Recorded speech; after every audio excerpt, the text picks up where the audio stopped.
Les doy nuevamente la bienvenida a este tiempo de estudio bíblico en el Evangelio de Marcos. En esta ocasión tenemos por delante un pasaje en el capítulo 14, a partir del versículo 43, que tiene que ver con el arresto de nuestro Señor Jesucristo. Así que sin más demora vamos a comenzar leyendo este texto bíblico para luego hacer algunas consideraciones sobre él. Por lo tanto, Marcos capítulo 14, versículo 43 dice así: Luego, hablando él aún, vino Judas, que era uno de los 12, y con él mucha gente con espadas y palos de parte de los principales sacerdotes y de los escribas y de los ancianos. Y el que le entregaba les había dado señal diciendo: Al que yo besare, ese es, prendedle y llevadle con seguridad. Y cuando vino, se acercó luego a él y le dijo: Maestro, maestro, y le besó. Entonces ellos le echaron mano y le prendieron. Pero uno de los que estaban allí, sacando la espada, hirió al siervo del sumo sacerdote cortándole la oreja. Y respondiendo Jesús les dijo: ¿Cómo contra un ladrón habéis salido con espadas y con palos para prenderme? Cada día estaba con vosotros enseñando en el templo y no me prendisteis. Pero es así para que se cumplan las Escrituras. Entonces todos los discípulos, dejándole, huyeron. Pero cierto joven le seguía, cubierto el cuerpo con una sábana, y le prendieron. Mas él, dejando la sábana, huyó desnudo. Bueno, este es nuestro pasaje. Por fin había llegado la hora en la que él tendría que beber aquella amarga copa por la que había rogado antes en el huerto de Getsemaní, si era posible pasara de él. Pero el silencio del cielo, como dijimos, había evidenciado que no había otra solución para nuestra salvación, sino que él bebiera aquella copa, con todo lo que implicaba de juicio, del juicio divino sobre nosotros. Él colocándose en nuestro lugar, llevando aquella carga sobre sus hombros. Había llegado la hora, y solamente porque había llegado la hora era posible que los hombres pudieran arrestarle, pudieran juzgarle y finalmente pudieran crucificarle. Porque la hora marcada en el programa divino había llegado. Antes de eso, los hombres no habrían podido hacer nada contra el Hijo de Dios. Y en este pasaje, pues lo que vamos a notar que sobresale por encima de todo es el carácter de nuestro Señor Jesucristo. Ya decíamos algo al terminar nuestra sesión anterior, y es que es en las dificultades, en las situaciones difíciles de nuestra vida, donde se agolpan los problemas, donde las dificultades crecen, es donde se nota, donde se percibe el carácter de la persona, cómo enfrentamos los problemas. Y aquí vamos a encontrarnos al Señor Jesucristo resplandeciendo en medio de toda la negrura, de toda la maldad del ser humano. Su forma de actuar en los momentos tan graves como los que vamos a encontrar aquí, donde las personas muestran su hipocresía, su maldad, su cinismo. Y el Señor Jesucristo va a hablar poco, pero todo lo que dice es de una dignidad, de un carácter santo, sobrio, perfecto. En ningún momento pierde los papeles o la compostura. Él en todo instante manifiesta esta dignidad real, digna del Dios eterno, del Hijo de Dios. Y expresa esta paz que solamente puede tener aquel que, aunque está sufriendo, sabe que está andando en los caminos, en la voluntad de su Padre Celestial. Y sabe que está de esa manera también glorificando a Dios.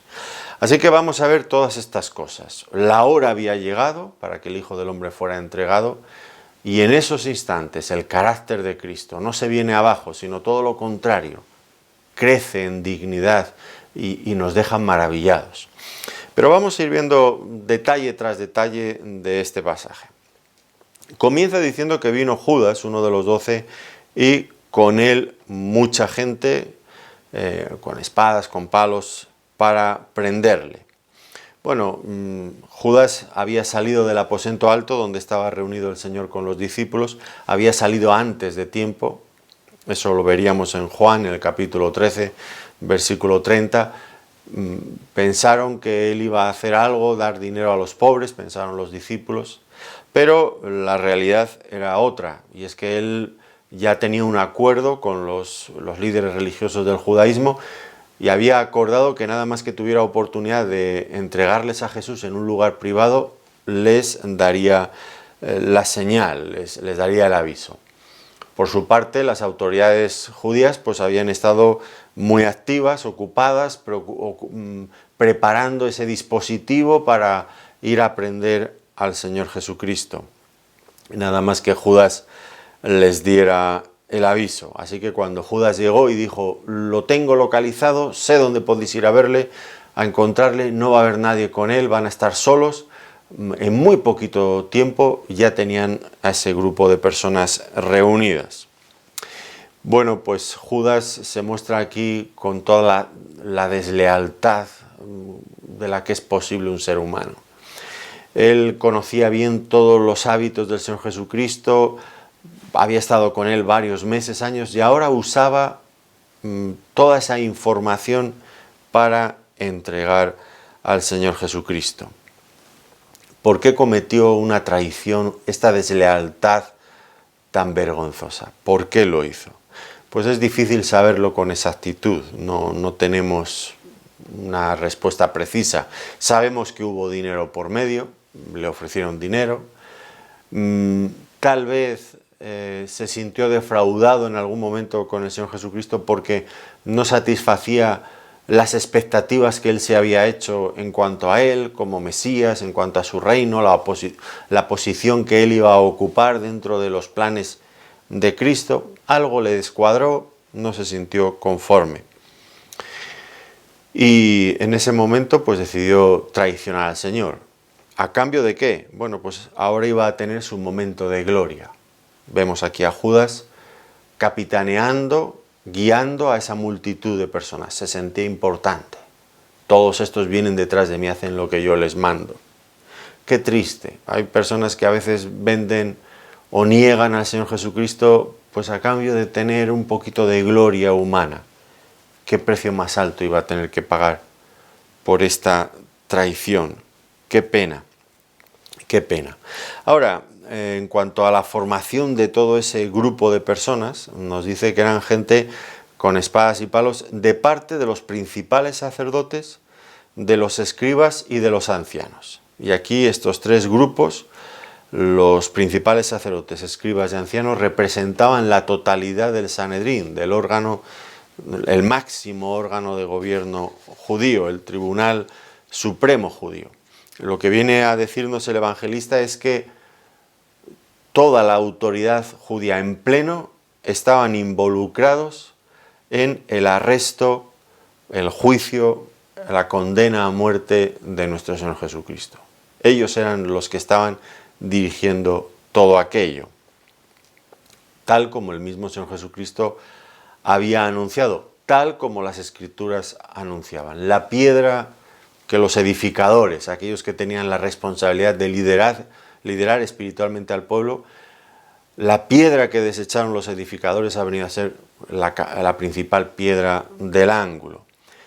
Ellos se iban a encargar de despreciarle y desecharle, pero Dios iba a exaltarle, haciéndole Señor y Cristo y dándole un nombre, el único nombre en el que el ser humano puede ser salvo.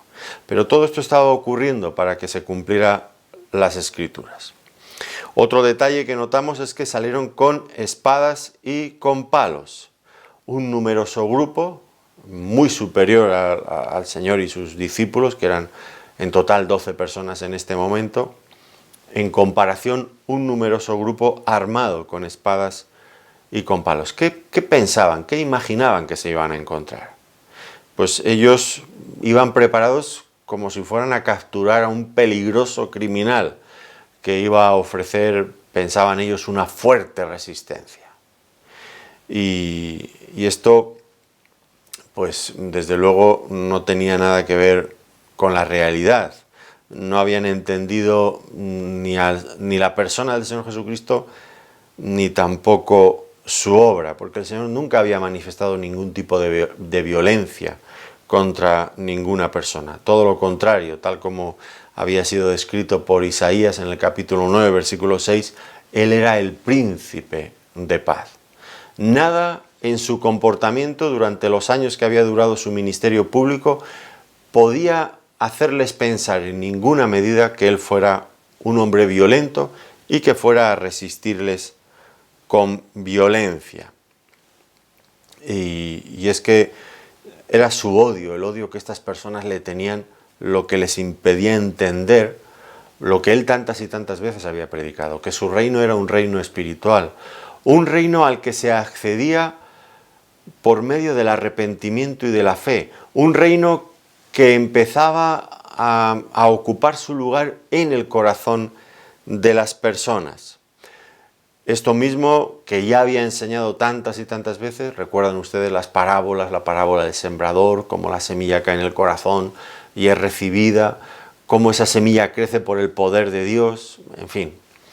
Pues todo esto que les había estado explicando y que ellos, su odio les impedía escuchar y entender al Señor, como Él dijo en el Evangelio de Juan, dice, vosotros no me podéis escuchar, no sois capaces de escuchar mis palabras. Era tanto el odio, por eso no entendían lo que Él decía, porque tampoco le escuchaban.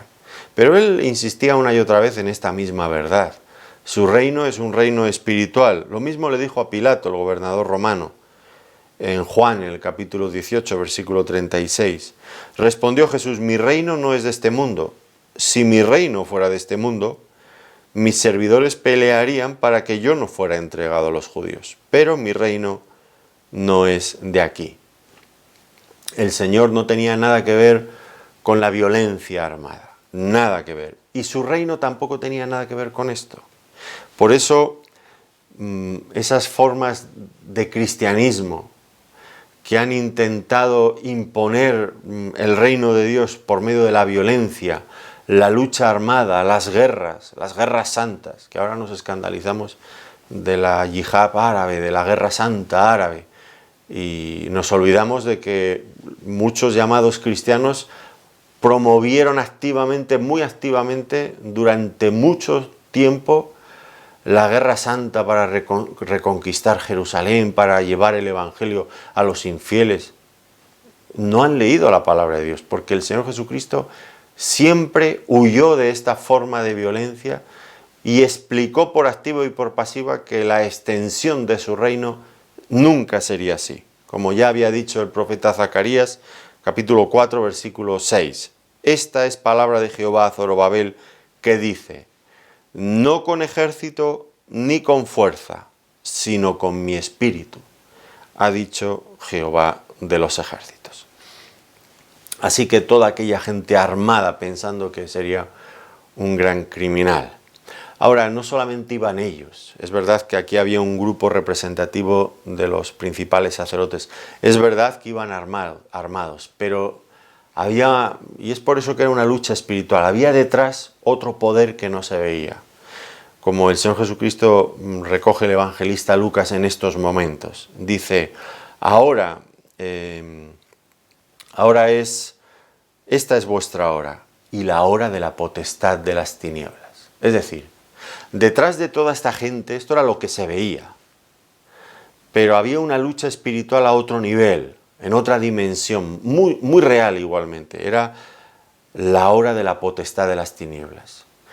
No solamente era un enfrentamiento contra esos hombres que odiaban al Señor, sino también contra principados, contra potestades en los lugares celestiales. Fíjense lo que dice Colosenses capítulo 2, versículo 15. Y despojando a los principados y a las potestades, los exhibió públicamente, triunfando sobre ellos en la cruz. Lo que vamos a ver en los pasajes siguientes, desde una perspectiva humana siempre vamos a ver a los hombres que odian al Señor. Pero la lucha, la guerra es espiritual y va mucho más allá.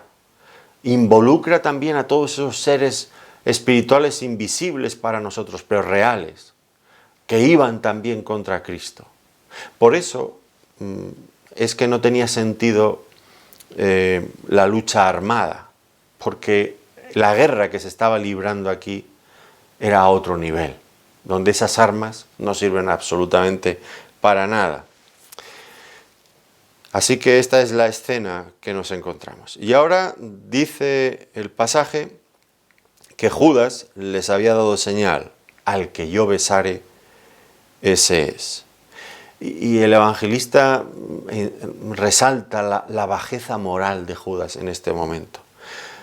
La bajeza moral que demuestra en muchas cosas, pero sobre todo ahora en la forma elegida para traicionar al Señor. Él mismo había propuesto: al que yo besare, ese es.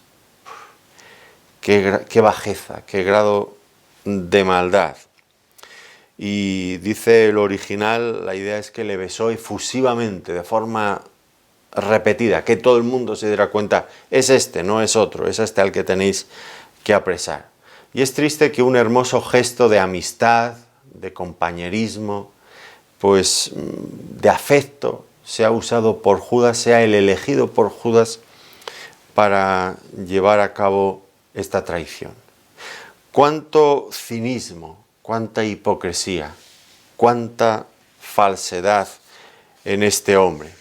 Pero es que Judas era así, siempre fingiendo, siempre viviendo una doble vida, siempre aparentando lo que no era, aparentando amor cuando en realidad no sentía absolutamente nada de esto por el Señor Jesucristo. Y cuando alguien vive aparentando lo que no es, fingiendo, finalmente sale la cosa que llevamos dentro, lo auténtico, lo que es real, sale. Y cuando sale, sale con fuerza, con odio, con ira, y aquí vemos a Judas desbocado, con ese grado de maldad que ya hasta las formas que utiliza son groseras, son tremendamente inmorales. Ahora, en medio de esta situación, el Señor, fíjense, ¿no? El Señor siendo besado por Judas, el Señor que sabía perfectamente lo que se proponía, y el Señor se somete a esta indignidad tan grave sin impedírselo. Podría haber dado un paso atrás y decir: Judas, conmigo esto no, ya vale, no voy a pasar por aquí, sé tus intenciones y ya encima darme un beso, ya esto es excesivo, alto. El Señor se presta a eso, pero sin embargo dice algo, porque hay que decir algo, evidentemente. Judas, con un beso entregas al Hijo del Hombre. Esta es la respuesta que recoge el evangelista Lucas, en Lucas 22, versículo 48. Con un beso entregas al Hijo del Hombre. Bueno, es la actitud del Señor frente a este hombre. Claro, ya digo, no da un paso atrás impidiéndole, pero le dice claramente, le reprende por su maldad, por la forma en la que está haciendo las cosas. Es increíble el amor del Señor hacia este hombre, hacia Judas. Es increíble en muchos sentidos, porque el Señor le conocía bien. Pero digo que es increíble porque nos cuesta entender cómo pudo el Señor aceptarle en su grupo íntimo de discípulos. Tener siempre su presencia allí en medio de aquellos otros discípulos que con todas sus torpezas, pero efectivamente le amaban, y le amaban de verdad al Señor. El Señor permitiendo esto, permitiendo cómo Él iba gestando todos estos planes, y sin embargo el Señor nunca tratándole con desprecio, siempre con respeto, con deferencia incluso. Es increíble que el Señor hiciera esto con Judas.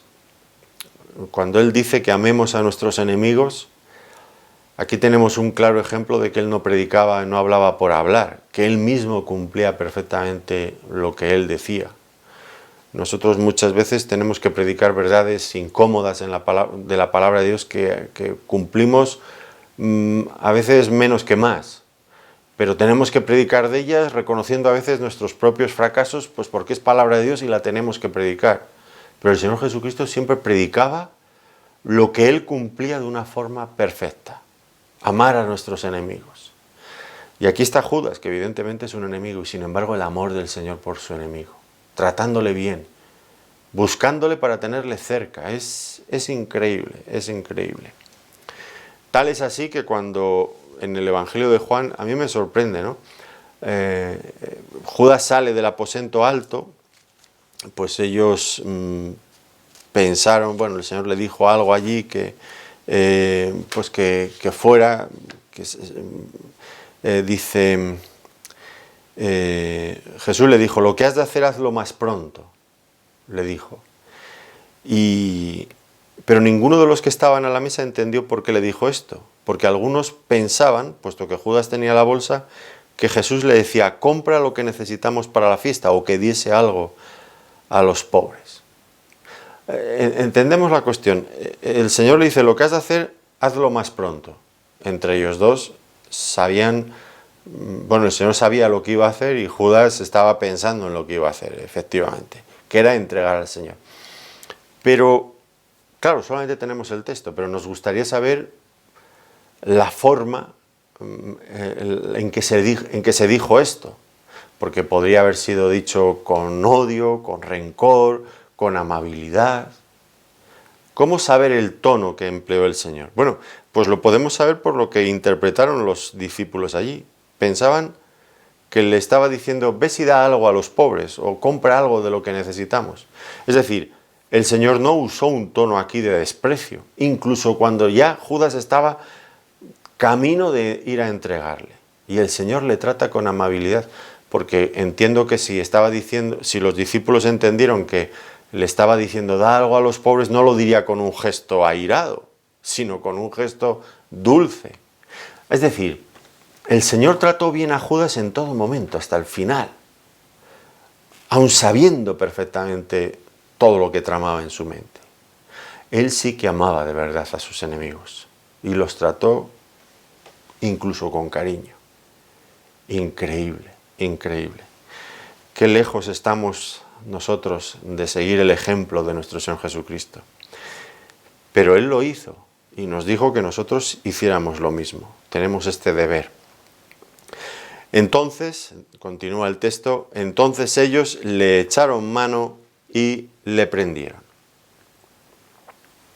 Y ahora vemos al Santo Hijo de Dios que es arrestado por ellos sin ningún tipo de dificultad. Por supuesto, nada de esto habría ocurrido si Él no lo hubiera permitido.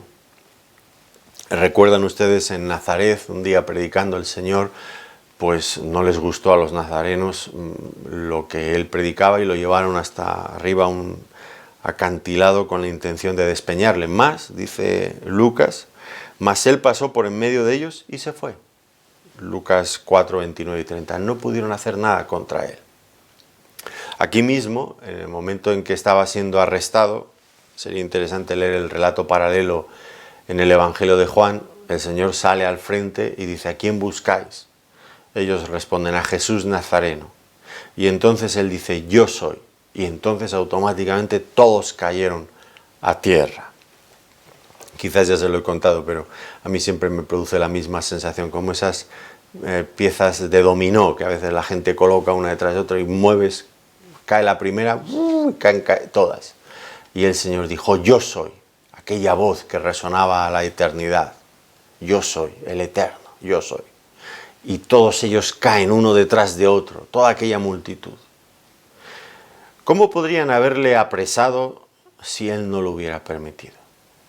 En realidad, más que hablar de un arresto de parte de los hombres contra el Hijo de Dios, lo que deberíamos de hablar, para ser exactos, sería de un acto de entrega. No es que ellos le estaban arrestando, ellos creían que sí, pero en realidad era que Él se estaba entregando. Él se entregaba a sí mismo por nuestros pecados. Nada habrían podido haber hecho contra Él si Él no lo hubiera permitido, si Él de hecho nos estuviera entregando. Y todo esto ocurría durante la fiesta, la noche de la Pascua, una noche en la que se recordaba la liberación del pueblo de su esclavitud en Egipto. Pero para nuestro Señor Jesucristo como ya hemos mencionado en otros estudios, no fue de liberación, sino fue de apresamiento. A partir de aquí, ya de forma rápida y sucesiva, los acontecimientos le llevarían a la cruz. Pero es que él era el Cordero Pascual que iba a dar libertad al pueblo. Pero para dar libertad tendría que morir en lugar del pueblo. No había otra solución. Y continúa diciendo que uno que estaba allí, sacando la espada, hirió al siervo del sumo sacerdote. Marcos no nos dice quién fue. Por el pasaje paralelo de Juan sabemos que fue Pedro. Pedro era el que hirió al siervo del sumo sacerdote, a Malco. Lo vemos en Juan 18:10. ¿Y por qué Marcos no da este dato y sí lo da Juan? Bueno, porque Marcos escribe en un momento muy temprano y todavía habría peligro para Pedro si esto se descubría. Y llegaba este evangelio a manos de un enemigo y tendría un documento escrito certificando que uno de los discípulos de Jesús había atacado al siervo del sumo sacerdote. Eso podría ser peligroso para Pedro. Pero Juan escribió mucho tiempo después, unos 40 años después, ya Pedro estaba muerto con el Señor y no había peligro. Así que no había tampoco ningún problema en explicar quién era el autor de esto. Ahora, ¿por qué actuó Pedro de esta manera? Quizás quería demostrar al Señor que iba en serio cuando había hecho esas promesas antes, ¿no? Señor, yo te seguiré hasta donde haga falta, cuenta conmigo.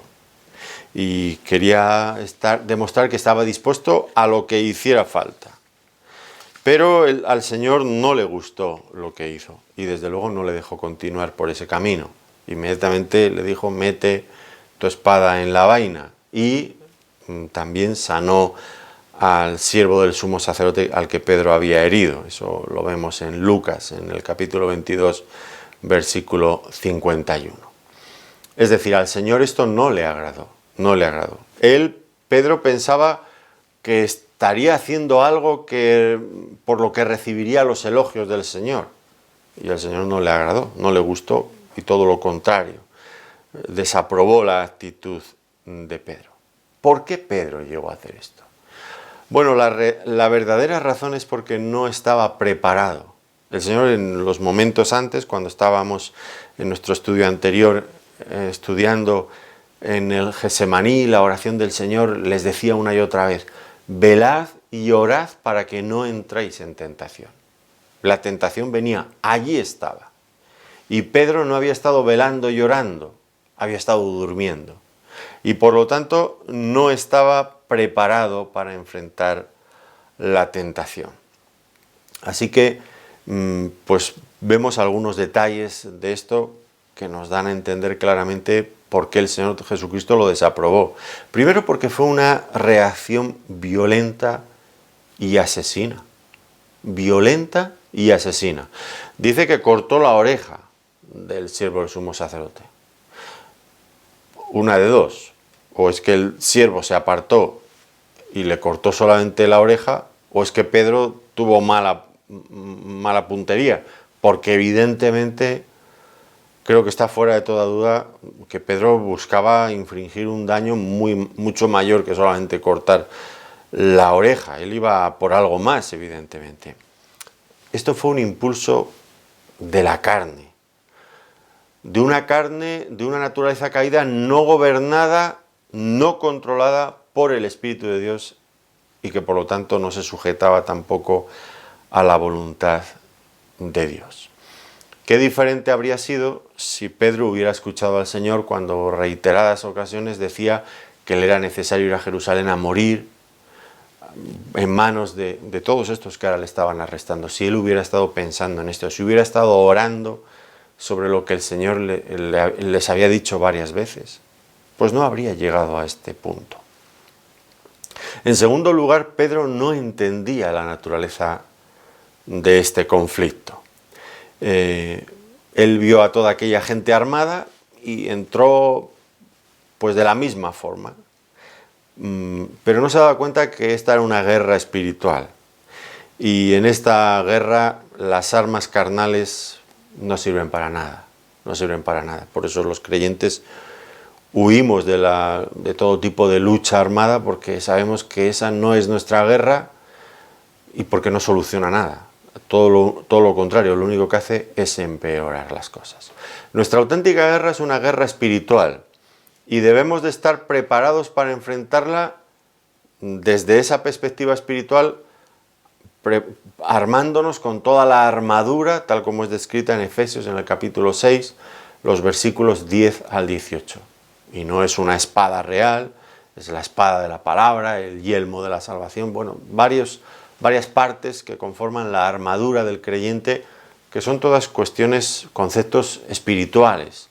Pedro no entendía la naturaleza del conflicto y se armaba y defendía lo que creía que eran los intereses de su Señor de una forma inapropiada.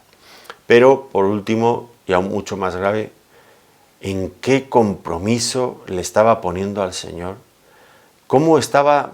En fin, es que la gravedad de lo que estaba haciendo no tenía nombre. Fijémonos la posición tan comprometida en la que colocó al Señor Jesucristo. Si las autoridades judías pudieran, porque el Señor sanó al siervo del sumo sacerdote inmediatamente, así que aquello no fue a más, ni tampoco podían presentar ninguna evidencia. Estos son una banda armada, los hemos encontrado a altas horas de la noche organizando un complot para matar a no sé quién, estaban todos armados. Fíjate, lo descubrimos, mira lo que le hicieron al siervo del sumo sacerdote. Bueno, el Señor anuló todas las evidencias. Por lo tanto, ya era imposible ir contando esto a ninguna parte porque no tendría crédito. No había pruebas tangibles de que realmente estuvieran armados y hubieran hecho esto. Pero imagínense que Pedro sigue por este camino y hiere a este hombre, a otros más. Habría puesto en las manos de los líderes religiosos, en fin, se lo habría puesto en bandeja. El Señor Jesucristo acusado de dirigir una banda armada. ¿Entienden ustedes? Pedro tenía muy buenas intenciones y él estaba convencido de que estaba haciendo lo correcto y que de esa manera demostraba su celo por el Señor. Pero tener celo por el Señor no es lo mismo que contar con la aprobación del Señor ni que estemos haciendo bien las cosas. Las buenas intenciones no valen. Hay que hacer las cosas en oración, hay que hacerlas de acuerdo a la palabra de Dios, habiendo escuchado antes la palabra de Dios. La gente dice, no, las buenas intenciones es lo que vale. No, las buenas intenciones a veces estropean cosas muy hermosas y muy buenas. Lo que vale es hacer las cosas como Dios manda y de acuerdo a su voluntad. Para eso es imprescindible dos cosas, la oración y conocer la palabra de Dios, fundamental. Lo demás nos puede llevar a barbaridades, como ahora Pedro estaba haciendo. Y el Señor continúa, como un ladrón habéis salido para prenderme. Es una queja contra ellos. Cada día estaba con vosotros enseñando en el templo y no me prendisteis. Le estaban tratando como alguien que huye de la justicia, como un ladrón que se esconde, que no quiere dar la cara, que busca que no le encuentren. Pero esto era incoherente con la actitud que siempre había mantenido el Señor Jesucristo. Porque Él nunca había actuado de una forma clandestina, nunca. Él había predicado, lo señala él mismo aquí, había predicado de una forma pública en el templo. ¿Por qué no le arrestaron entonces? En realidad quienes estaban actuando de una forma clandestina eran ellos, que le buscaban de noche a espaldas del pueblo, a escondidas.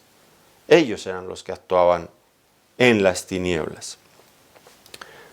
Actuaban en las tinieblas porque iban dirigidos por el poder de las tinieblas, por el mismo Satanás.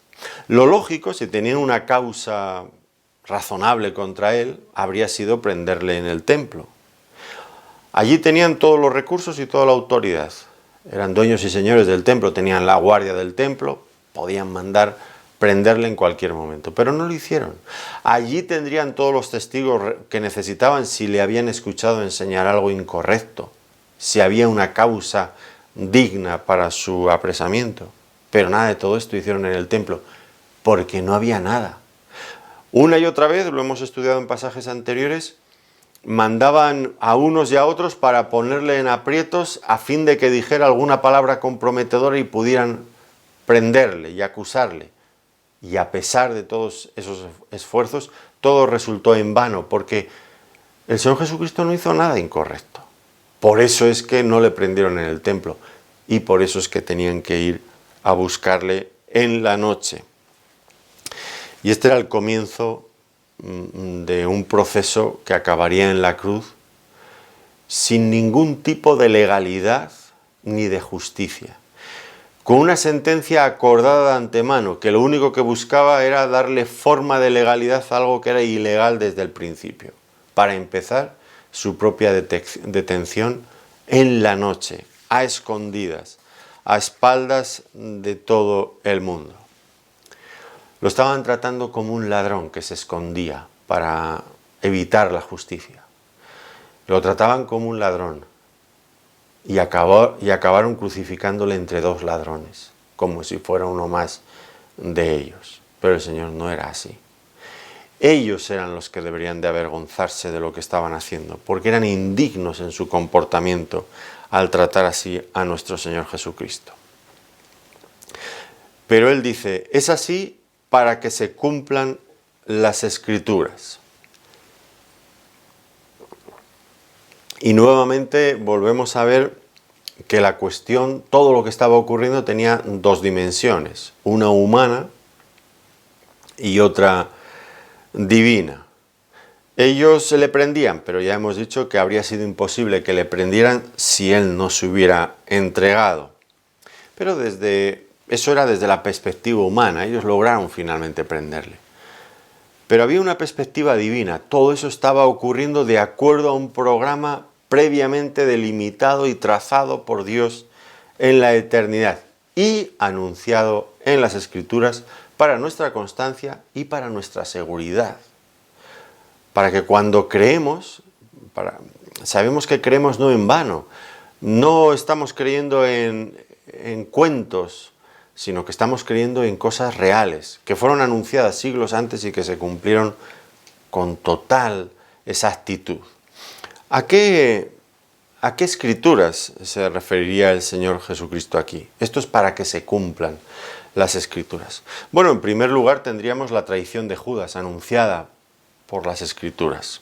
David escribió un salmo mesiánico que recogía sus propias experiencias, pero que sin duda iba mucho más allá de lo que a él le ocurría, como en otros tantos salmos mesiánicos.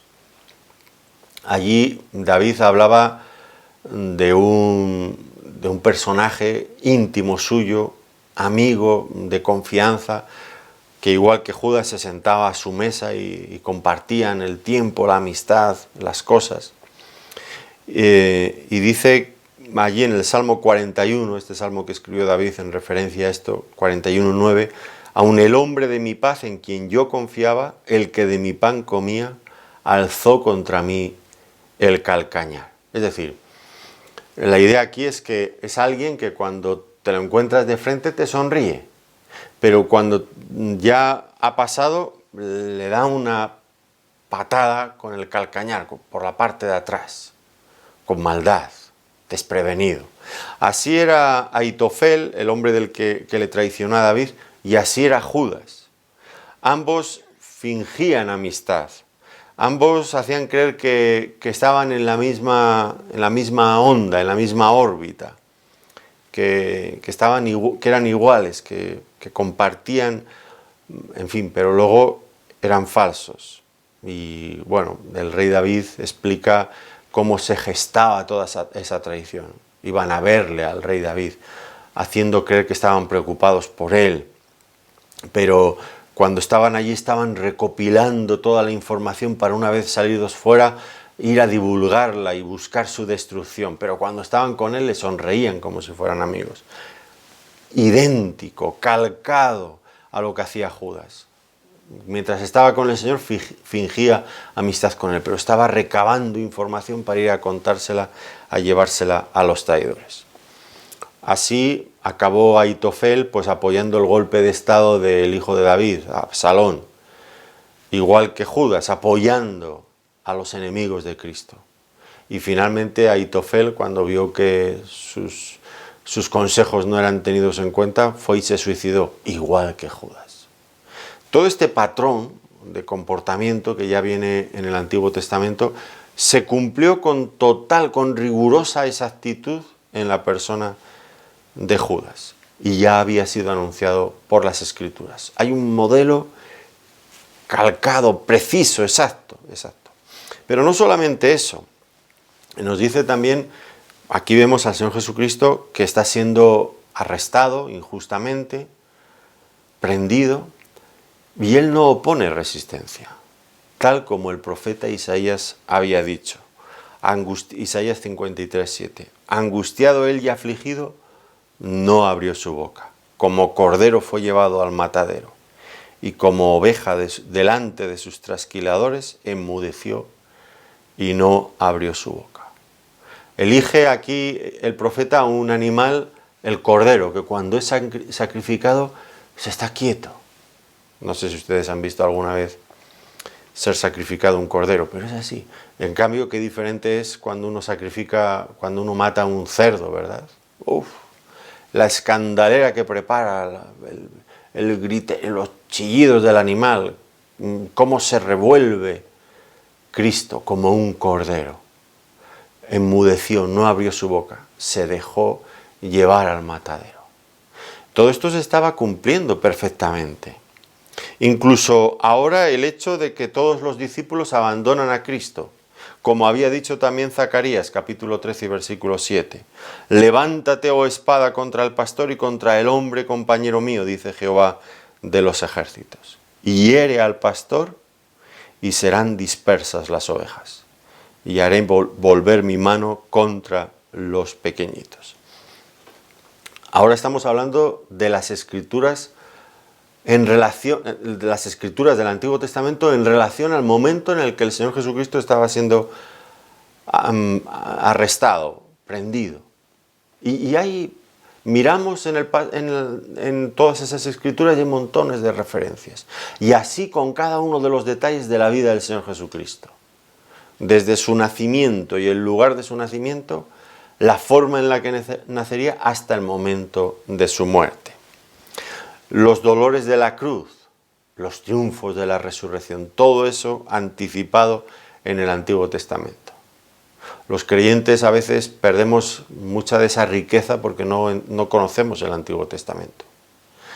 Pero, a muchos creyentes les preguntas, bueno, ¿y dónde habla el Antiguo Testamento? Por ejemplo, del nacimiento, de la muerte, de los sufrimientos de Cristo, de la resurrección de Cristo, de tantos y tantos detalles relacionados con su vida y su ministerio que aparecen en el Antiguo Testamento, y a duras penas lograrían encontrar algo en el Antiguo Testamento que anunciara de antemano todas esas cosas. Cuando el Antiguo Testamento está lleno hasta arriba de Cristo, los profetas que profetizaron dicen que hablaron de Él. Cristo es el espíritu de la profecía, dice Apocalipsis, porque es de Cristo quien hablan los profetas. Y a veces qué poco vemos a Cristo en el Antiguo Testamento.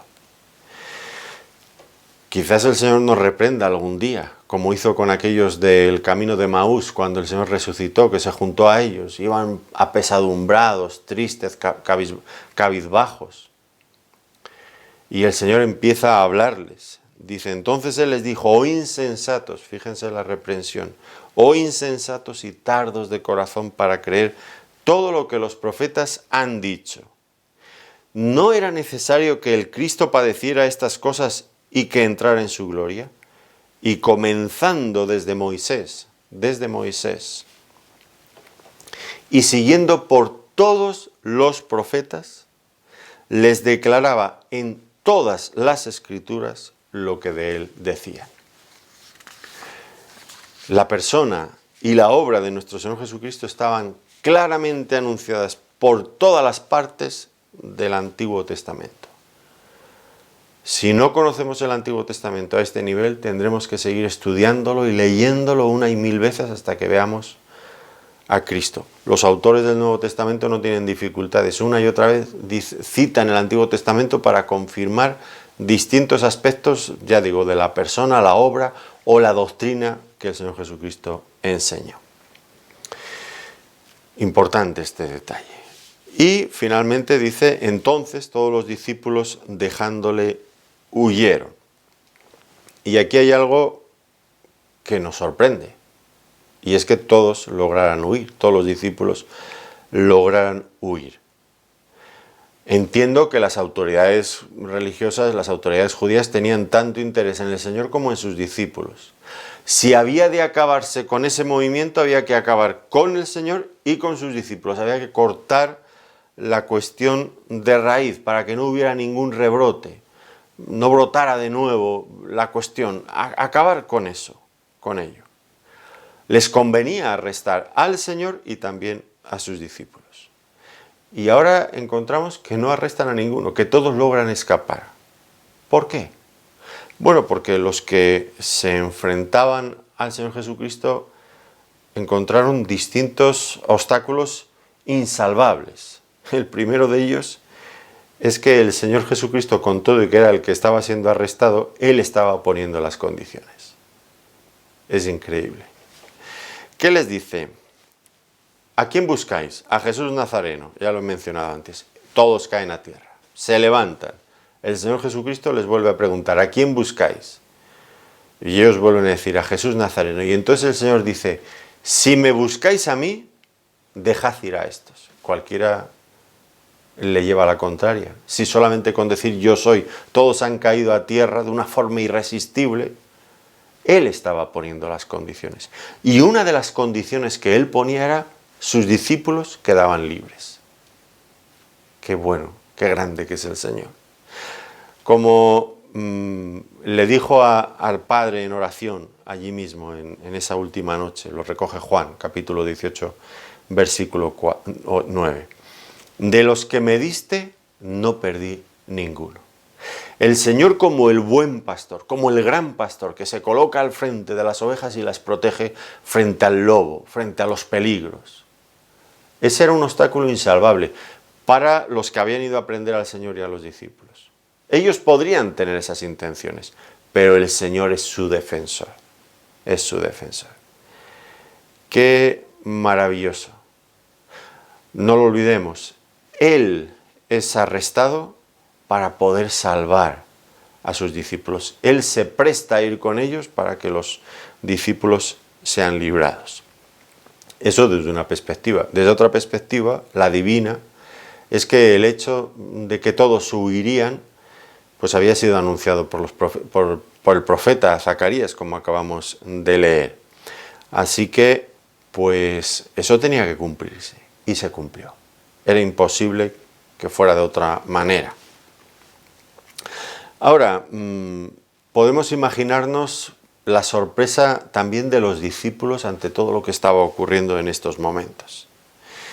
El Señor siempre se había enfrentado a situaciones difíciles cuando trataba con los judíos, claro, muchas veces. Y en todas ellas el Señor había mostrado un pleno dominio de la situación. Y ahora ellos ven como el Señor es arrestado, es prendido sin oponer ningún tipo de oposición, sin resistirse y sin evitarlo. Y ellos están sorprendidos, están anonadados, no saben qué está pasando. Y tal vez por eso mismo pensaron que lo mejor era huir, y así que salieron corriendo. Y el Señor quedó solo, abandonado por sus amigos y en manos de sus enemigos. La soledad del Señor Jesucristo. Esta es una de las experiencias más dolorosas por las que tenemos que pasar los seres humanos. La soledad, el abandono de nuestros amigos y la maldad de nuestros enemigos. El apóstol Pablo, pensando en esto, encontró mucho consuelo en una situación similar, cuando él tenía que comparecer por primera vez en juicio ante el César.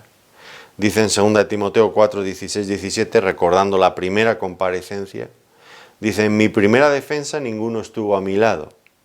Ninguno estuvo a mi lado. Él también se sintió abandonado.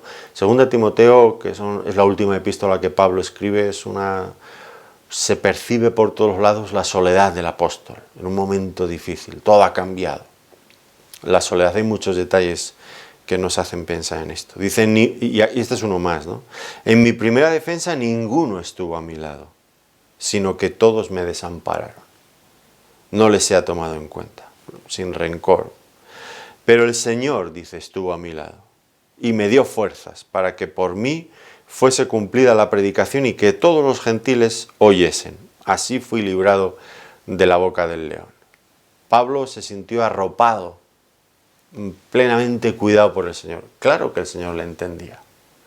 Le entendía porque él mismo había pasado por algo similar. Y Pablo es confortado en este hecho. Qué importante es. Que pasemos lo que pasemos, el Señor ya ha sufrido algo similar, del mismo tipo o peor todavía. Y él por eso nos entiende.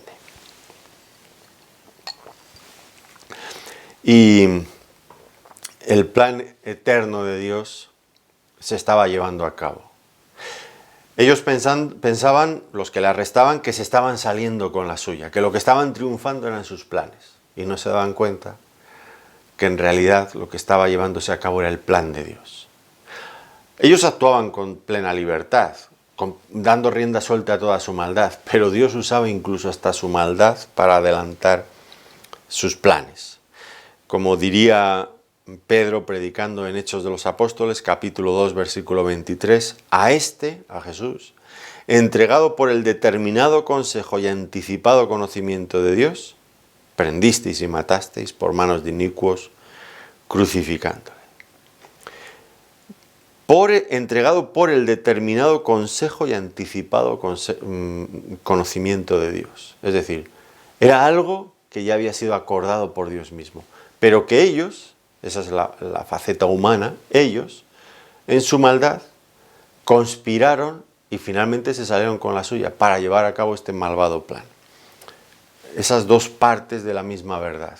El lado humano, la maldad humana, y por otro lado el determinado consejo y el conocimiento de Dios, que confluyen ambos. Dios incluso se sirve de la ira del hombre para ser glorificado. Es extraño, pero es así. Dios lo hace, puede hacerlo, es Dios. Por último, a partir del versículo 51 y el 52, aquí tenemos un pasaje, una incógnita, un pasaje misterioso a más no poder. Cierto joven le seguía cubierto el cuerpo con una sábana y le prendieron, mas él dejando la sábana huyó desnudo. Es que no sabemos por qué está este pasaje aquí, realmente, porque resulta irrelevante para la narración. Parece que es hasta, no sé, como que no encaja de ninguna manera. ¿Por qué el evangelista Marcos decidió incluirlo aquí? Bueno, pensamos que en realidad la única razón que encontramos es que es una nota autobiográfica. Él, el evangelista Marcos, era este joven. Y él quería dejar constancia de su presencia en el Evangelio. Yo estaba allí. Dejar constancia de su proximidad a los hechos que él está narrando. Incluso, pues, que él estaba siguiendo al Señor, aunque fuera a cierta distancia, revelando incluso su propio fracaso y su vergonzosa huida, no haciéndose un héroe ni nada por el estilo. ¿Qué otra razón podríamos encontrar a este hecho, a esta narración? ¿Por qué estaba allí? ¿Por qué iba cubierto solo de una sábana? ¿Cuánto tiempo llevaba allí? Bueno, son preguntas interesantes. Y no podemos dar respuestas definitivas, aunque tal vez podemos hacer una reconstrucción de los hechos que puede ser interesante. Yo la dejo como una posibilidad. Me parece lo más sensato y lo más coherente, pero cuánto me gustaría escuchar otras opciones. ¿Cuál sería esta reconstrucción de los hechos? Bueno, en primer lugar, esto nos llevaría a pensar que el lugar donde el Señor Jesucristo celebró la última Pascua, en el aposento alto, esto sería la casa de Marcos, de su madre, de María, que aparece en Hechos de los Apóstoles capítulo 12 y versículo 12 también. Hechos 12:12, donde los discípulos, los apóstoles, se reunían en Jerusalén después ya de la muerte y resurrección del Señor Jesucristo, aquel aposento alto. Y pues el Señor estaría arriba con sus discípulos en la casa de Juan Marcos estaría abajo durmiendo en el piso de abajo. Cuando el Señor se había ido con sus discípulos, llegó Judas con toda aquella multitud, probablemente buscando al Señor, porque era allí donde lo había dejado. Así que el primer lugar donde Judas iría sería al aposento alto, que ya en ese momento sabía la ubicación. Antes no la conocía porque el Señor había mandado preparar a 2 discípulos allí, pero de una forma muy enigmática. Judas se quedó sin saber la dirección exacta. Ahora Judas la conocía y fue allí a buscar al Señor. Este joven, que estaría durmiendo abajo, arropado por una sábana solamente, pues se despertaría. Y pues con la curiosidad, ¿qué está pasando? ¿En qué va a acabar esto? Judas, una vez que no encontró allí al Señor, pues se fue al segundo lugar donde sabía que estaría, que era el huerto, el Monte de los Olivos, el huerto aquel de Getsemaní. Y este joven, pues parece que le seguiría a Judas. No le dio tiempo, todo aquello iba rápido, así que pues él se fue con lo que tenía, pues la sábana le sirvió de túnica, de vestido improvisado. Y llegaría hasta donde estaba el Señor con los discípulos, siguiendo a esta tropa de gente, y se escondería allí como pudiera, pues detrás de algún arbusto, de alguna cosa. Y ellos, cuando ya han apresado al Señor, pues se van y se tropiezan, se cruzan con este joven que está ahí escondido y le descubren. Y van a echarle mano y él sale corriendo, dejando la sábana y huyendo desnudo. Pues esta es una composición, una posible reconstrucción de los hechos, que no sabemos si es verdadera o no, pero que encajaría bastante bien con muchas de las cosas que sabemos. En ese caso, pues Marcos estaría diciendo que él estaba allí y que conocía de primera mano muchas de las cosas que él estaba contando en su evangelio, que estaba familiarizado con todos estos hechos. Bueno, aquí termina nuestra historia del arresto del Señor Jesucristo. Un momento amargo en su vida, muy amargo. Y sin embargo, a pesar de la maldad de los hombres, y de la tristeza de los hechos que estaban ocurriendo, vemos la grandeza del Señor Jesucristo. El talante de nuestro Señor Jesucristo en las situaciones más difíciles, mostrando su gloria, mostrando su dignidad, cuidando de sus discípulos hasta el último momento, poniéndose Él en lugar de ellos, cumpliendo en cada momento con la voluntad de su Padre, entregándose a la maldad de los seres humanos, incluso pues demostrando, diciendo las cosas que había que decir a Judas y a otros, a los que le prendían, pero diciéndolas bien. No como en esos casos que tantas veces conocemos, que nos hacen alguna injusticia y respondemos con la misma ira que eso nos provoca dentro. El Señor Jesucristo no encontramos absolutamente nada negativo del Señor en todo esto, todo lo contrario. Y aquí es donde la persona del Señor se realza ante nuestra mirada, nos deja asombrados. El mismo asombro lo veremos más adelante, cuando Él comparezca ante Pilato, ante Herodes. Van a quedar también asombrados, hombres habituados a que por sus tribunales pasaran 1001 personas, clamando, pidiendo clemencia, rogando, y aquí el Señor con este porte, con esta dignidad. Aquí es donde se ve en las personas su verdadero carácter, su verdadera valía, y el Señor Jesucristo aquí es único. Resplandece como siempre, con luz propia, más allá de lo que cualquier ser humano es capaz de hacer o imitar. Pues es un estudio agridulce. Por un lado hemos considerado la maldad del hombre, pero por otro lado hemos visto la grandeza de nuestro Señor Jesucristo. Yo quiero quedarme con la grandeza del Señor, porque la miseria humana ya la conocemos, la llevamos dentro, pero la grandeza del Señor es inspiradora, es motivadora, es grande. Nos debe de llevar siempre a la adoración, a la gratitud, a que Él estuviera dispuesto a hacer esto por nosotros y que lo sigue haciendo ahora mismo desde el cielo. Pues démosle de verdad muchas gracias a Dios, adoremos al Señor Jesucristo por su gloria, por lo que es Él, por la belleza de su carácter, de su santidad, de su majestad. Pues hagámoslo de verdad, porque Él es digno de recibir nuestra adoración.